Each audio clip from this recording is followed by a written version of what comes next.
What's up YouTube, Daryl here from Zephyr, and today I am bringing you a very spicy combination using two brand new decks that we received in Rage of the Abyss, and I like to call it Prime Metal. Now the reason we call it Prime Metal is it does involve the MetalMorphs and, of course, the Primites. Now the synergy between the two work out really nicely as the Primites can actually facilitate your Fiends and the dragons that you are going to need in order to tribute them to get you into your stronger MetalMorph monsters. On top of that as well, MetalMorphs also give you, or the Primites also give you additional forms of interruption that a lot of the time your opponent will forget about that can be quite damaging.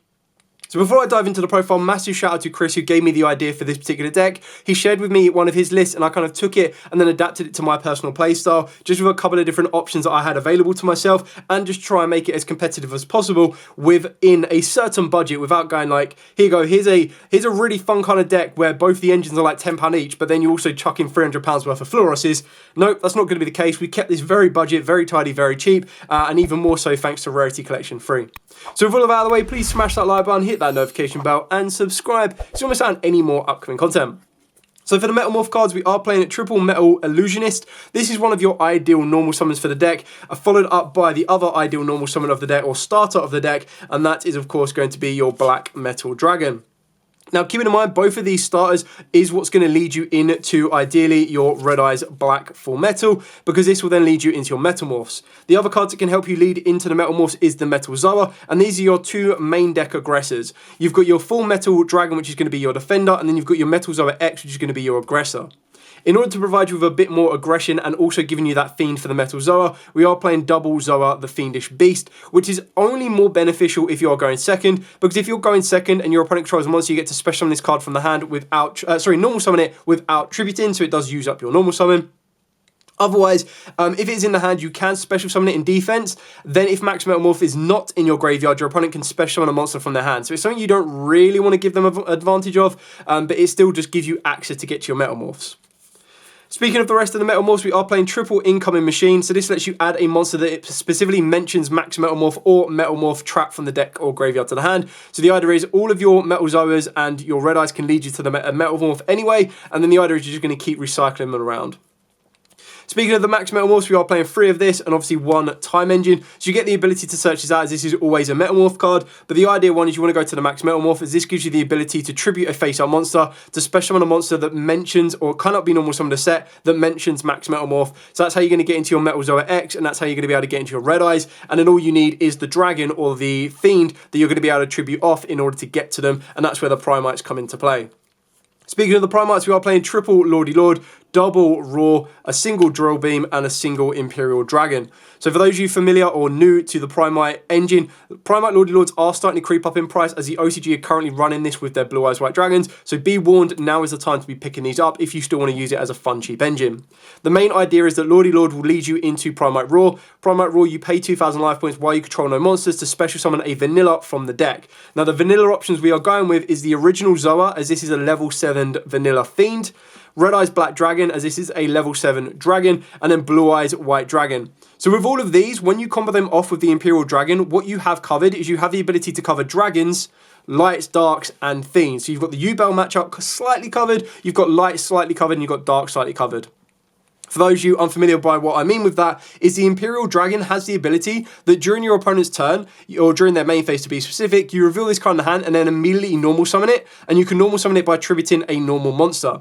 If it is tribute summoned, you get to apply the effects in sequence. You negate the effects of all face-up monsters your opponent currently controls, and then you get to banish all monsters your opponent controls to the same type or attribute as a normal monster in your graveyard. So the idea is you're going to be tributing off one of these, and you can kind of dictate and control whether you want to be hitting Fiends, whether you want to hit in Darks, or whether you want to be hitting Dragons or Lights. So you're covering all bases, plus these are all relatively strong in their own right. Blue Eyes can provide you with some rank 8 capabilities, but we've kind of focused more so on rank 7 capabilities, as you do have a bit more consistency to be utilising Red Eyes Black Dragon, Zoa, and of course also, wherever it may be, the normal Zoa, there we go, the Zoa, the Fiendish Beast. The other ones that are the level 8s, you kind of want to leave them on the board as they are your aggressors, and you don't really want to be overlaying the Red Eyes, as I don't think that by overlaying the Red Eyes into any rank 8, you're going to get anything better than what the Red Eyes already provide you, being a nice negation. The other cards to kind of support this is our hand trap in the form of Bestial Magnamut, and then of course I do also like to play 3 of the Arias, the Labyrinth Butler. Now the reason I like to play the Arias is this gives you the ability, because you have so much consistent ways of being able to get to your max MetalMorph, is it gives you the ability to, during the main phase, quick effect, send it from the hand or field to the graveyard, special summon a Labyrinth monster, or set a normal trap card from the hand. The set normal trap card can be activated this turn, which is what makes it really cool, is it gives you the ability to turn 0, or if you're going second in your first turn, the ability to activate your max MetalMorph. And the reason that it gets so much more consistent with the Primite version is it's a lot easier to get your higher level dragons onto the board during the main phase, during the draw phase, whenever, because you can resolve the Primite Roar or the Primite Lordy Lord.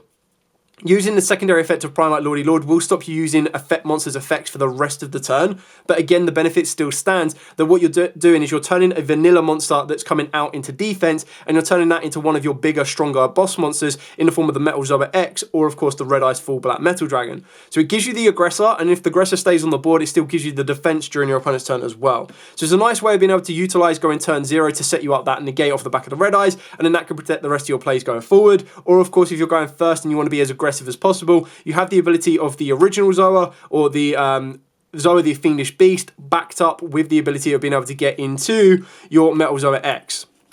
Now, keep in mind with the Max MetalMorph, it just lets you tribute any face-up monster to special summon, but obviously with the Max MetalMorph and the Red Eyes, they need to be specific, either a dragon of level 5 or higher or a fiend of level 5 or higher.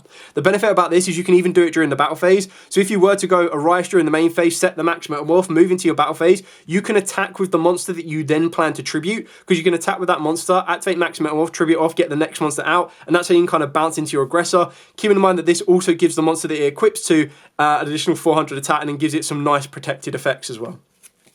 Other ways to get to your starter, we do play 1-for-1, as this will allow you to get into either the Illusionist or the Red Eyes. Red Eyes is a little bit more beneficial, but both of them, like the Red Eyes just needs to be sent from the field to the graveyard, so you can get to it later on if you need to, and you do get that additional ability. Whereas the Illusionist is kind of one of them ones that is going to be a little bit slower, as it only adapts its level during your opponent's turn, and that's where you can use that as your normal summon to also tribute off. Because you have so many different ways to get to Max MetalMorph, you can only activate one Max MetalMorph per turn, but the idea is if you do combo this off with an Arias, you can activate a Max MetalMorph during your turn, and then during your opponent's turn, you activate another Max MetalMorph, which can get you both your monsters on the board, or can give you the Red Eyes and 2 Red Eyes as well.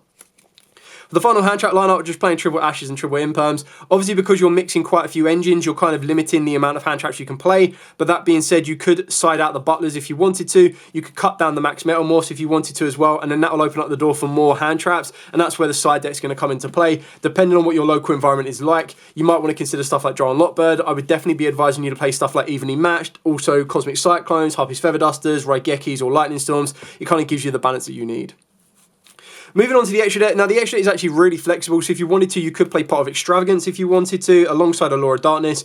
I've kind of gone without that, as there is just quite a lot of consistency already. And the extra deck is, this particular build, I'm going to show you like one of each monster, so 15 different monsters. But if you wanted to, you can kind of cut it down and max up on just a couple of ones that are going to be a little bit more effective for you.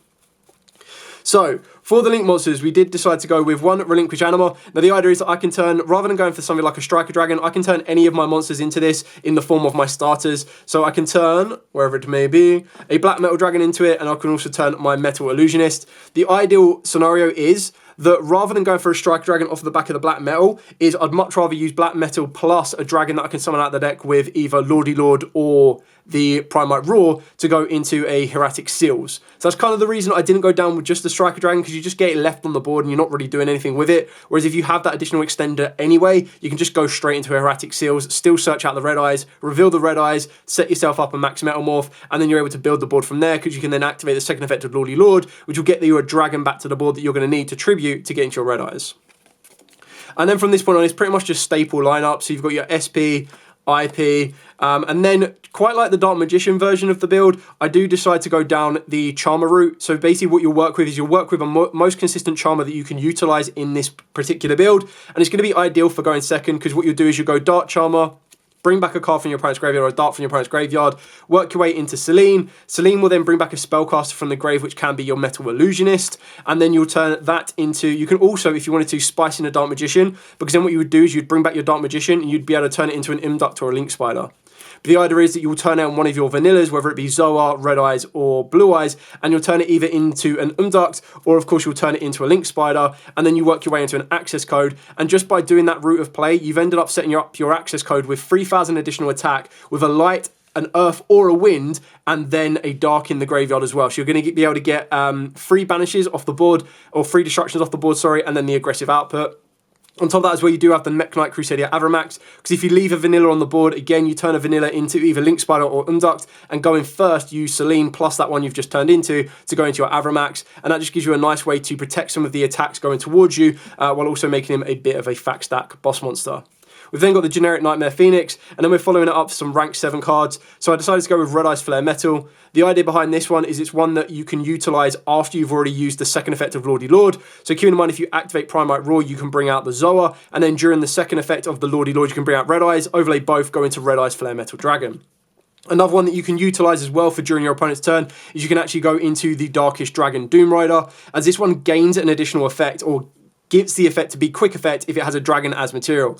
So for those of you unfamiliar with this card, once per turn you get to detach 2 materials from this card to target a face-up card on the field and destroy it. And if you destroyed a monster, you can make one face-up monster you control gain attack equal to the destroyed monster's original level or rank times 300.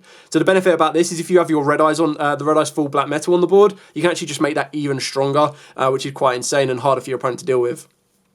This is a quick effect if it has a dragon monster as material, which obviously Zoa and Red Eyes gives you the materials you need. And then, of course, you've just got generics in the form of the Dark Armed, the Dragon of Annihilation. So this one is if you have exactly 5 dark monsters in your graveyard, you also get to XYZ this one by using a level 5 or higher dark dragon monster you control. So straight away, what that means is when you've got something like a black metal dragon in the graveyard, and a Rias, which is your other dark monster as well, and then you're backing it up with maybe a Magnum that you may or may not use. You've got a Zoa, you've also got Red Eyes, and keeping in mind that Lordy Lord can bring back from the graveyard if you need to adapt that dark attribute or the amount of darks in the graveyard. But I'm just showing you the amount of different darks that you have, and the idea is that when you control your graveyard, it means you can pretty much just turn any of your dragons into that, and ideally what you're going to be looking for is you'll turn your Red Eyes Black Dragon into a Dark Arm Dragon. It gives it 400 more attack, but then it also gives you the ability to detach and then pop a card and then banish one from your graveyard. And the last one is just a generic rank 7 in the form of Big Eye. Again, we kind of focus a little bit more on rank 7s. This is a little bit more consistent to do, just because, of course, you have the Beast, you've got your Red Eyes, and then, of course, you've got your Zoa. So straight off of Lordy Lord itself, Lordy Lord can have the ability search out Roar. Roar can then search you out or summon you out of Zoa. And then the second effect of Lordy Lord can then summon you out of Red Eyes, and you overlay both of those, and wham, bam, thank you, man, you've got a rank 7. In that scenario, the best rank 7 you'll want to go for is these two, as these are the ones that will be activated during your opponent's turn. And if you're going a bit more aggressive, as long as you don't use the second effect of Lordy Lord, you'll go for Big Eye, or you'll go for the Dark Arm Dragon of Annihilation. So that's it for the entire profile. Just something a little bit spicy, a little bit different, and just kind of merging 2 really fun art types that came out in Rage of the Abyss, and both of them are actually crazy cheap as well. So you can probably pick up a full MetalMorph core for about £10 to £15, depending on if the Red Eyes Black Full Metal, as this is the highest rarity in the entire art type, and this is the one that more people are playing because it can help Dragon Link and loads of other decks as well. And then, of course, you've got your Primites, and the most expensive thing in the Primite is Lordy Lord right now, currently £9 on eBay, but again, pick them up while you can, as people are using these in Blue Eyes as well, post-structure deck, so it's definitely something to keep your eye on as a future update. But even then, I reckon you can get a full Lordy Lord engine, or a full Primite engine that you're going to need for about 20 quid, and then you can get a full MetalMorph engine for about 10 to 15 quid, and then the extra deck and the rest of the staples is stuff that you can build up over time. But it's just something fun to play. I quite like it. If you can't get hold of an original Zoa, as I know these are a little bit tricky to get hold of because they not really have many prints, the option that Chris was playing was a Summon Skull. The downside is it's not a level 7, it's a level 6, but it still covers the Dark and the Fiend that you might want to be looking for a specific matchup. Anyway, that is it for the entire profile. Any questions at all, by all means, please put them in the comments down below. Massive shout out to Chris again, who kind of brought this idea to me. And it's just really kind of awesome to see these 2 different archetypes be meshed together and give you something a little bit fun to trial out at our locals and really catch your opponent off guard. So, again, kind of Bandit Keith-esque as well, which is really nice. So, anyway, thanks so much for watching. Don't forget to like, comment, subscribe, share. Till next time, as absolutely always, stay safe and, of course, happy dueling.